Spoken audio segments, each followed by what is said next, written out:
تا میگفتم پیشی کوچولو به قرآن صدامو شنید، خدا شاهده به قرآن صدامو شنید اومد داخل. بیا یه غذا آوردم. آفرین دختر خسکه.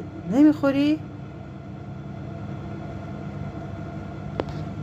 بیا بخور.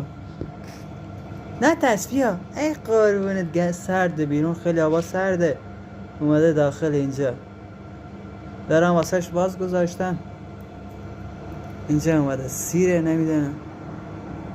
حالا میخواستم اینجا آب و اینا هستش ولی میترسم بگیرمش بترسه.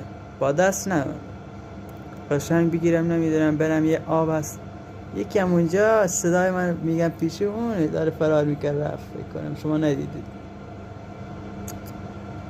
واقعا انسانیت یه چیز خیلی خوبیه به قرآن. این فیلم من به خاطر اینا نمیگیرم که فالوور داشته باشم یا